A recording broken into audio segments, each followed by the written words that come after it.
எல்லோருக்கும் இறைவனுடைய சாந்தியும் சமாதானமும் உண்டாகட்டும் என பிரார்த்தித்தவனாக அஸ்ஸலாமு அலைக்கும் வரஹ்மத்துல்லாஹி வபரகாத்துஹு.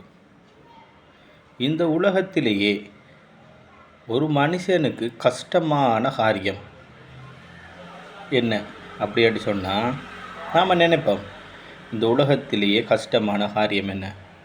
உண்மை சொல்கிறதா, ஏமாத்தாமல் இருப்பதா, இல்லை கள்ளங்கபடம் இல்லாமல் வாழ்கிறதா, இல்லை நடிக்காமல் வாழ்கிறதா? எது கஷ்டம்? பணம் உழைக்கிறதா? அப்படியாண்டு நிறைய பேருக்கு நிறைய சிந்தனைகள் வரும்.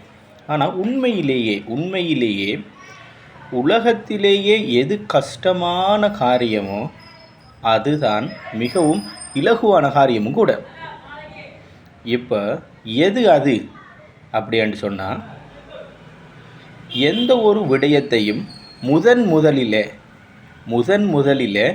சொல்லுவது, செய்து காட்டுவது, இதுதான் உலகத்திலே கஷ்டமான காரியம்.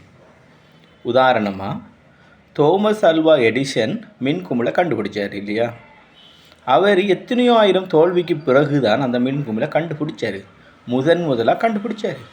இன்றைக்கு மின்குமிழ் கண்டுபிடிக்கிறது மிக இலகுவான விடயம். அதே மாதிரி ஒரு வர்ற வாழ்க்கையில் அது சமூகத்தில் நடக்க செயற்பாடுகளில் அந்த முதலாக, அதாவது எல்லாருக்கும் எல்லாம் தெரியும், எல்லார புத்தியிலேயும் எல்லா சிந்தனையும் இருக்கு. இந்த உலகத்திலேயே யாருமே மக்கு இல்லை. எல்லாரும் ஏதோ ஒரு வகையால் தனிச்சிறப்பு திறமையை ஒவ்வொரு ஆளும் கொண்டிருக்கும். அப்போ அந்த பெஸ்ட்டாக சொல்லுற விடயம் தான் கஷ்டமான விடயம். இப்போ ஒரு சமூகத்தில் ஒரு அநீதி நடக்குதுன்னு வைங்கோ, பார்த்துக்கே இருப்பாங்க. ஒரு சமூகத்துக்கு ஒரு அநீதி நடந்தாலும், அல்லது அந்த வீட்டுக்கு முன்னுக்கோ குடும்பத்திலேயோ எங்கேயோ ஒரு அநீதி நடந்தாலும் அந்த முதலாக தடுக்க போகிறது என்றது தான் கஷ்டமான விடயம். ஆனால் முதலாவது தடுத்துட்டாங்கன்னு சொன்னால் பிறகு எல்லாரும் வந்துக்கே இருப்பாங்க. ஆக உலகத்திலேயே ரொம்ப கஷ்டமான விடயம்தான் ரொம்ப இலகுவான விடயமும். அதாவது முதலாக செய்து காட்டுவது, சொல்லுவது.